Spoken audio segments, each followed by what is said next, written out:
everybody, welcome back to my YouTube channel. It's CandigirlChats here, and I'm ready to talk about today's video. This video is going to be about my top 5 anime couples. Ships here, ships there, ships everywhere, whether they're canon or not. Everyone's got ships, and let's talk about them. So I think all of the ones I have, I'm pretty sure they're all canon. Like, I'm 100% sure they're canon. So, and you know, this list could go so much longer. Like, there's so many more that I have, but these are just in no particular order, just like my top 5, like greatness, love, ships, couples, loveliness. First on my list is Gajeel and Levi from Fairy Tail.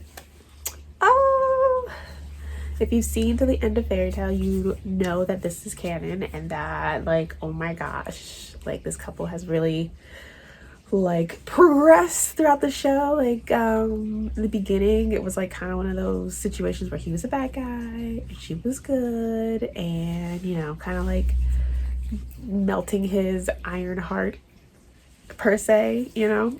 I love Levi. I love her character. Like, she's just this like sweet, smart, incredibly helpful, but very underrated character. And we have Gajeel, who's like, his character goes through an interesting transformation too. It's like, at first he's like the bad guy, he's stoic, but also at the same time very sarcastic and, you know, dark.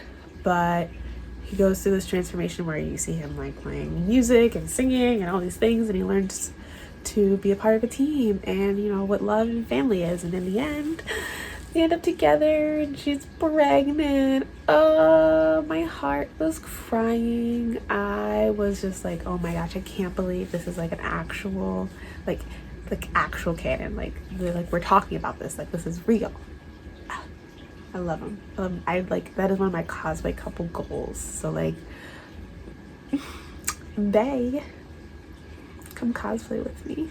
Alright, number 2 on my list is Shizuku and Haru from My Little Monster. And this is also like a show that when I watched it, I was like, this is just too cute. Like, this is just like, I loved his, what's the word, just like uncanny love, like, for her. Just like, it didn't matter what she did or what she said, he loved her. Shizuku was this like, you know, top girl at her school, like smart, beautiful, had like all these like curricular activities and just like did a bunch of things. And Haru was, you know, a delinquent. In the show, it's interesting because he's a delinquent and she's like, you know, top in the school, but he is also top in the school. So they're like rivals. They're like rivals. Like, well, she sees him as a rival and he sees her as like a lover, and it's just like, oh, great. I just loved watching it because like, just like seeing the show from like his eyes, like, like, he just loved her so much, and it was just so sweet. You have to watch the show, My Little Monster. It's so great. I love seeing their dynamic and just how he like opens up his heart to her. And, you know, even though she's kind of like slower to warm up to the idea of a relationship, like, it's her actions and it's her as a person that help him open up. And I just love it.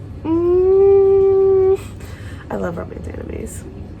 Third on my list is Toru and Kyo from Fruits Baskets, and I feel like everyone knows this pairing. It's like the epitome of shoujo love. It's like Fruits Baskets. Who doesn't love Kyo? This just little like grumpy kitty who just needs a hug but doesn't want a hug but needs one desperately. Like, that's pretty much what it is. Like, Toru is just like this bright light. Like, throughout all of her circumstances, she remains this like bright light of optimism and cheer and like strength. And Kyo is just like this like little sad little cat that just like, he just needs a hug. And throughout the whole show and the whole remake, you just learn all about the craziness of Fruits Baskets and like the Soma household and all of the pain he's been through, and you just want to give him a hug. And that's how I feel. And I feel like Toru and Kyo are greatness together, and it's amazing. Fourth on my list is Sango and Moroku from Inuyasha, because I don't talk about Inuyasha enough, don't I? Like, this was just like OP, my first love, my like A1 day one. I loved these two, and it's just great, like being able to just like see how far they've come from, like, you know, traveling companions, and then they like, you know, you can just see the emotions written on each of their faces, that like they eventually develop feelings for each other and they fight for each other, and it's just like, and then there's like points where like the other person almost like dies or gets really hurt, and it's just like, Sango is like the best Inuyasha character ever. She is GOAT. She is greatness. She is the best, the strongest of all the characters, male or female. Don't come at me, I don't care.